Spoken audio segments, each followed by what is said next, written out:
कि आप कहें कि मैं तो तुम जैसा इंसान हूं लेकिन मुझ पे वही आती है, और वो अल्लाह वाहिद यकता है, और उसकी बारगाह में मगफिरत तलब करते रहो और अल्लाह की बारगाह में माफ़ी तलब करते रहो। और अल्लाह ने फरमाया हलाकत है उनके लिए हलाकत है जो लोग शिर्क करते हैं और जो ज़कात नहीं देते वो आखिरत का इनकार करने वाले हैं। यहां पर ज़कात की अहमियत भी पता चली कि जो ज़कात न दे गोया वो आखिरत के मुनकिर हैं, गोया वो आखिरत का इनकार कर रहे हैं। इससे अहमियत ज़कात भी समझ में आती है। अल्लाह करे मुसलमान पूरी ज़कात निकालें, मुकम्मल ज़कात निकालें।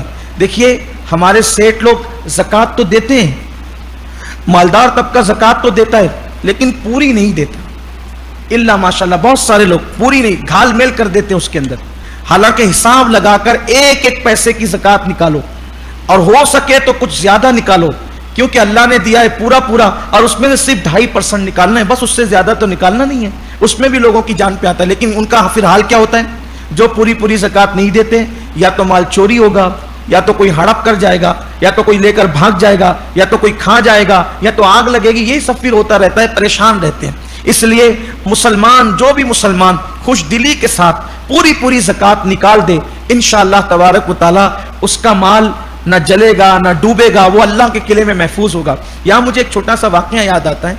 एक मरतबा ऐसा हुआ कि एक मार्केट में आग लग गई, कपड़ों की मार्केट में आग लग गई।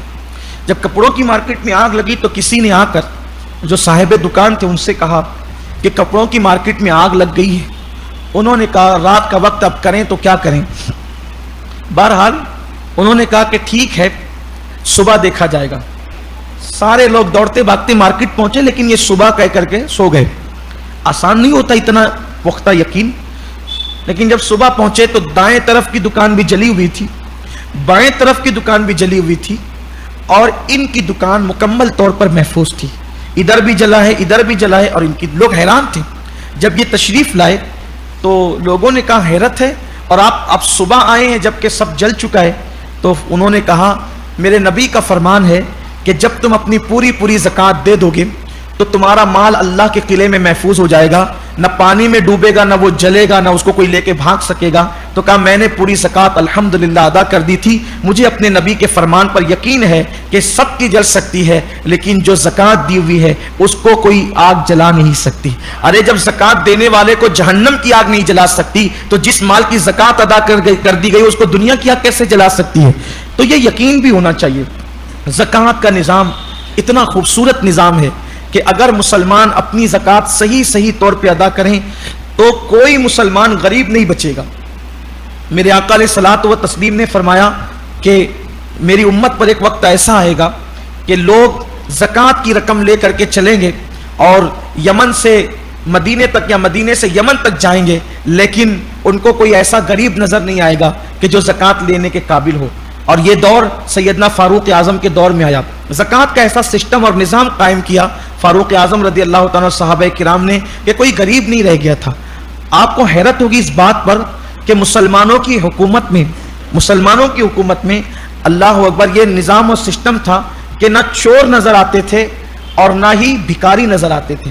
खुद तारीख में मौजूद है, हिंदुस्तान की तारीख में मौजूद है। अब कहाँ तक मौर्रिख ने जो है वो इंसाफ किया मुझे नहीं पता।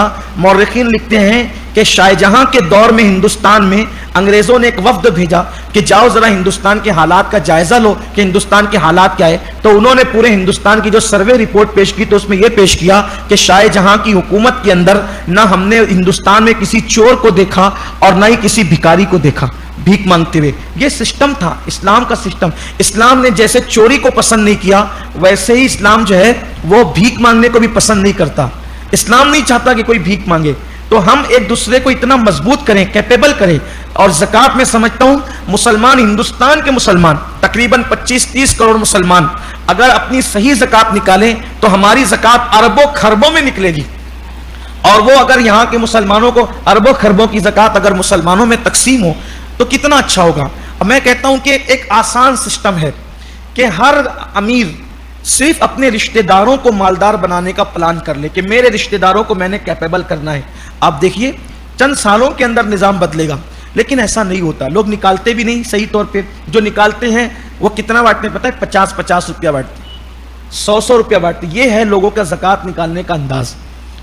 और बहुत से तो ऐसे भी हैं कि वो कहेंगे अरे चलो यार अभी सेट नहीं है, ये अभी लॉकडाउन के अय्याम में ईद बाद देखेंगे, और ईद बाद जो देखेंगे तो फिर दूसरे रमजान शरीफ तक तौफीक, ज़कात का नाम ना लेने की तौफीक है, ना ज़कात का नाम सुनने की तौफीक है।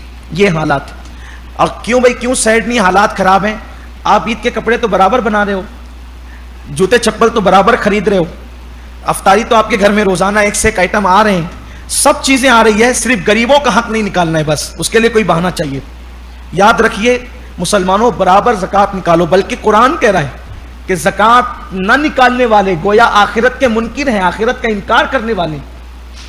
इसलिए खुदा के लिए अल्लाह ने दिया है और उसका करम है कि उसने देने वाला बनाया है। और फिर एक दोगे तो अल्लाह ताला तुम्हें कम से कम 10 देगा, 70 देगा, 700 देगा। नियत और अच्छी है तो अल्लाह बेहिसाब अता फरमाएगा। अल्लाह की राह में देने से कभी कम नहीं होता।